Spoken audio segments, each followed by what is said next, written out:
Action.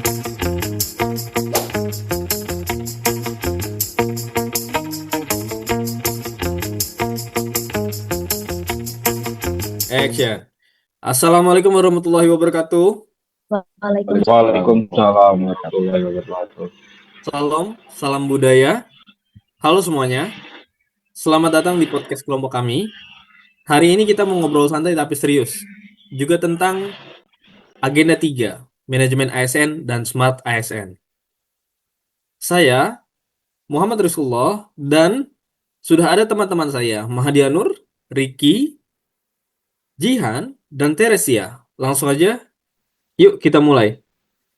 Pertama-tama, aku mau nanya ke Mahadianur. Menurut kamu, apa sih sebenarnya manajemen ASN itu? Terima kasih, Rizkullah. Kalau menurutku, manajemen ASN itu intinya cara pemerintah mengelola aparatur sipil negara supaya lebih profesional, transparan, dan punya arah kerja yang jelas. Jadi, bukan asal jalan, tapi ada sistemnya. Mulai dari perekrutan, pelatihan, mutasi, sampai penilaian kerja. Semua diatur biar ASN bisa benar-benar fokus melayani masyarakat. Terima kasih. Oke, menarik banget tuh. Jadi, bukan sekedar kerja, tapi ada sistem yang bikin kita lebih teratur. Ricky, bisa kasih gambaran lebih detail? Nggak, soal contohnya. Ya, contoh nyatanya misalnya pelatihan untuk meningkatkan kompetisi ASN. Tiap pegawai dikasih kesempatan belajar lagi sesuai bidangnya, supaya enggak ketinggalan zaman. Terus ada juga sistem penilaian kinerja yang lebih objektif. Jadi kalau ASN yang rajin, disiplin, inovatif, dia bisa dapat promosi karena prestasi, bukan karena faktor kedekatan dengan atasan. Itu yang bikin kita semangat kerja jadi lebih sehat. Iya, bener banget tuh. Kalau sistemnya jelas kayak gitu, otomatis motivasi ASN juga naik. Jadi mereka tahu kalau kerja bagus pasti dihargai. Wah, benar banget ya. Jadi, manajemen ASN yang baik itu bikin kita kerja lebih semangat pastinya. Tapi, selain itu, sekarang juga ada istilah smart ASN. Jihan, coba deh jelasin apa sih maksudnya smart ASN ini?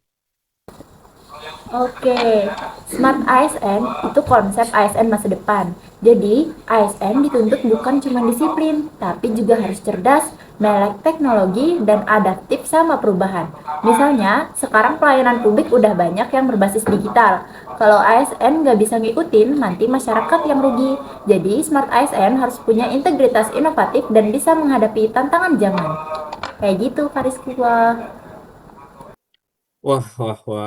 Berarti smart ASN ini memang kunci buat pelayanan publik yang lebih modern ya. Teresia, kalau kamu sendiri, ciri-ciri smart ASN yang paling penting itu apa aja? Kalau menurutku, Smart ASN itu punya beberapa ciri. Yang pertama, punya wawasan global. Jadi tahu perkembangan dunia. Yang kedua, menguasai teknologi digital.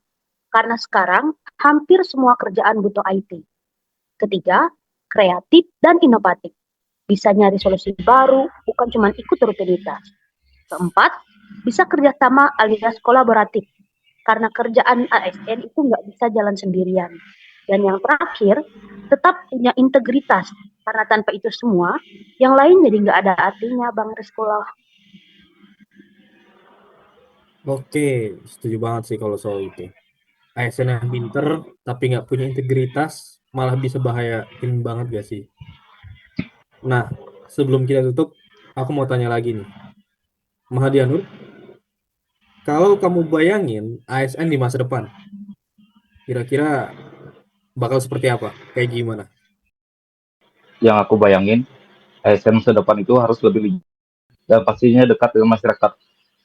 Bukan lagi dilihat sebagai birokrat yang kaku, tapi sebagai pemimpin yang ramah, cepat, solutif, dan benar-benar kerasa manfaatnya buat orang banyak.